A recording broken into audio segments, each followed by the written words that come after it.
In a quiet Colorado town where the hum of bees was louder than the noise of neighbors, one man sought peace.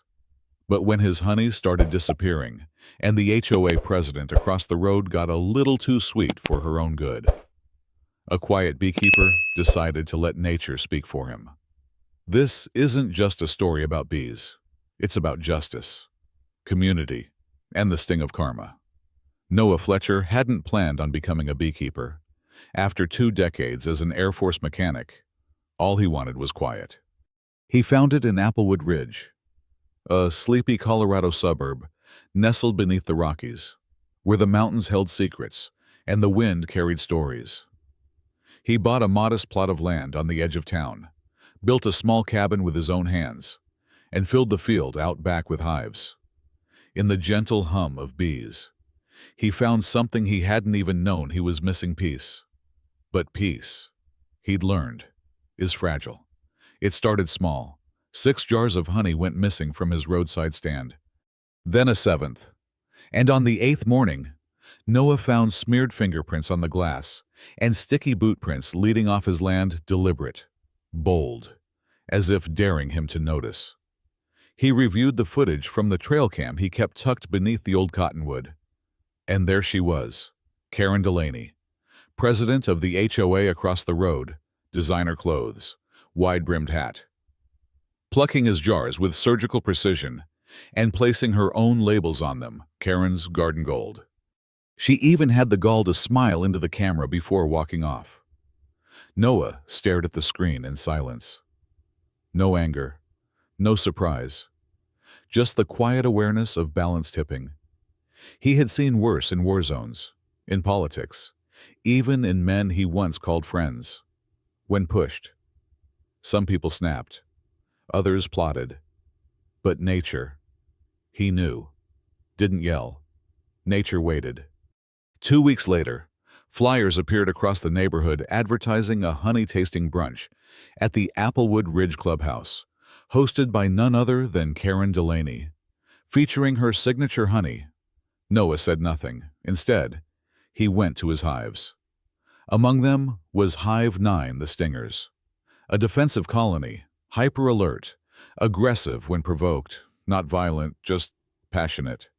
He collected traces of Karen's stolen honey, dabbed them inside a small wooden box, and carefully added just a drop of synthesized queen pheromone, a whisper in bee language, a call, not a command. Then he released the box into the breeze the morning of the brunch. It wasn't sabotage, but it was science. The brunch began with pastel tablecloths and gluten-free mini muffins. Karen stood in white linen, holding cord over mimosas. Then the first bee appeared, and then another, and another. They didn't sting. They circled the honey jars, hovered by Karen's sun hat. One landed gently on her mimosa. Karen screamed. She screamed so loud. People thought someone had been hurt. She swatted at nothing, knocked over a child's lemonade, accused a toddler in a bee costume of attracting them. Someone caught it all on video. By evening, the clip had over 2 million views. The next morning, Noah found 3 city trucks outside his home: pest control, animal services, and code enforcement. Karen had filed multiple complaints claiming Noah was training bees as weapons, branding him a public hazard, accusing him of conducting biological warfare. But Noah had receipts.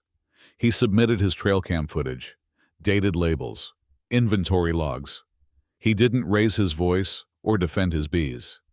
He simply asked, "May I show you the footage?"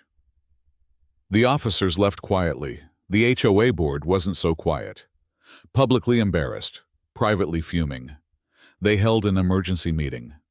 For years, Karen had ruled their neighborhood like a monarch, charming some, intimidating others. But now her brunches were a joke, her story, a meme. And behind her back, the board started to ask questions. One by one, her support slipped. Karen tried one last move. She filed a formal legal complaint against Noah: harassment, endangerment, emotional distress. She had lawyers. She had influence. She thought that would be enough. But this wasn't a courtroom in a gated community. In the hearing, Noah sat quietly, hands folded, dressed in a plain button-up shirt. He submitted his files, his footage. A statement from a local botanist confirming bees are not trainable in the military sense. Testimony from parents who'd seen Karen's meltdown and knew Noah as the man who teaches kids how to pet bees. Karen's lawyers withdrew within the hour. The case was dismissed. Her fall was not explosive. It was slow, almost imperceptible. The kind that eats away at someone like rust. Her neighbors stopped returning her waves. Her brunch business dried up. Her name was quietly removed from HOA rosters. A for sale sign went up on her lawn. And every time Noah passed her porch, she turned away. Not in anger, something sadder. He once caught her sitting alone in her garden, sunglasses hiding eyes that had no fight left. A month later, the new HOA board came to Noah's gate. They brought muffins and a request would he consider helping start a community garden, maybe teach a pollination workshop. He declined the politics, but he agreed to the kids. That spring, Noah stood in the garden behind the clubhouse, showing children how to guide bees with flower stems, how to hear the pitch of a happy hive. One boy, eyes wide, whispered, "Do you make them sting people?" Noah smiled.